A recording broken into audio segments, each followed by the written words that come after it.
না না, সে তো রাজাকারের বাচ্চা। আপনার কোনো অধিকার নেই আমাকে রাজাকারের সন্তান বলার।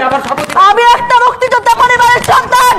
একজন মানুষ কতটা ধৈর্য ধরতে পারে তা এই উপস্থাপিকাকে দেখলেই বোঝা যায়। সম্প্রতি টু দ্য পয়েন্ট নামের একটি টেলিভিশন চ্যানেলের টকশোর সুবাদে ভাইরাল হয়েছেন সঞ্চালক দীপ্তি চৌধুরী। তার এই অনুষ্ঠানে অতিথি হয়েছেন সাবেক বিচারপতি শামসুদ্দিন চৌধুরী মানিক ও বিএনপি নেতা গোলাম মাওলা রনি। এই টকশোর ক্যামেরার পেছনের একটি ভিডিও সামাজিক যোগাযোগ মাধ্যমে ছড়িয়ে পড়েছে। ভিডিওতে দেখা গেছে টকশো শেষেও উপস্থাপিকা দীপ্তির সঙ্গে তর্কে জড়িয়েছিলেন বিচারপতি মানিক। অনুষ্ঠান শেষে দীপ্তি চৌধুরীকে রাজাকারের বাচ্চা বলেন বিচারপতি শামসুদ্দিন চৌধুরী মানিক। এ সময় নিজের মেজাজ হারান দীপ্তি। তিনি বলেন, আপনার কোনো অধিকার নেই আমাকে রাজাকারের বাচ্চা বলার। আমি একটা মুক্তিযোদ্ধা পরিবারের সন্তান। আপনি আমাকে কোন সাহসে রাজাকার বলেন? এ সময় শামসুদ্দিন চৌধুরী মানিক বলেন, আপনার ব্যবহার দেখে আমি এ কথা বলেছি।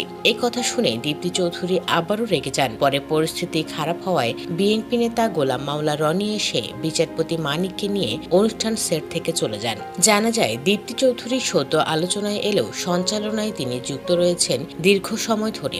অষ্টম শ্রেণী থেকেই তার উপস্থাপনায় হাতেখড়ি। এখন জগন্নাথ বিশ্ববিদ্যালয়ে নৃবিজ্ঞান বিভাগে স্নাতক করছেন তিনি। 2016 সালে স্বর্ণ কিশোরী প্রতিযোগিতায় সেরা হন দীপ্তি। তারপর সেই অনুষ্ঠান উপস্থাপনার সুযোগ পান তিনি। এদিকে প্রায় 50 মিনিটের এই শোতে বেশ বুদ্ধিদীপ্ত আলোচনা, উপস্থাপনা, ধৈর্য ও বাচনভঙ্গির কারণে প্রশংসায় ভেসেছেন দীপ্তি। কোটা বিরোধী আন্দোলন নিয়ে এই টক শোটি প্রচারিত হয়। ফেসবুকে ছড়িয়ে পড়েছে অনুষ্ঠানের বিভিন্ন ছোট ছোট ক্লিপ, যেখানে নেটিজেনদের মুখেও শোনা যাচ্ছে দীপ্তির ভূয়সী প্রশংসা। জানা যায়, এই উপস্থাপিকার ধৈর্য নিয়েও হয়েছে তুমুল আলোচনা।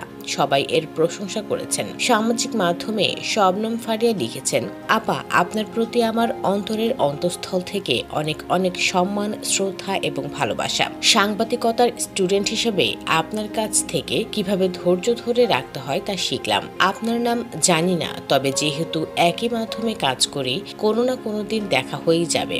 তার আগ পর্যন্ত জেনে রাখেন, আপনি অসাধারণ, আপনি অনন্যা। এদিকে টক শোতে উপস্থিত অতিথির প্রসঙ্গে এই উপস্থাপিকা বলেন, আমার বাসায় যে অতিথি আসেন বা অনুষ্ঠানে, তিনি আমার জন্য সর্বোচ্চ সম্মানের। তাকে আমি সর্বোচ্চ সম্মান দেওয়ার চেষ্টা করি। এক্ষেত্রে তার আচরণ আমাকে কখনো প্রভাবিত করে না, করেনি। সবসময় চেষ্টা করি আমি যেন নিজের জায়গাতে ঠিক থাকতে পারি। ভাইরাল হওয়া প্রসঙ্গে দীপ্তি বলেন, পর্বটি প্রচার হওয়ার পর আমি অনেক ফোন কল পেয়েছি, মেসেজ পেয়েছি। সবার উত্তর দেওয়া সম্ভব হয়নি, তবে সকলের প্রতি ভালোবাসা জানাতে চাই।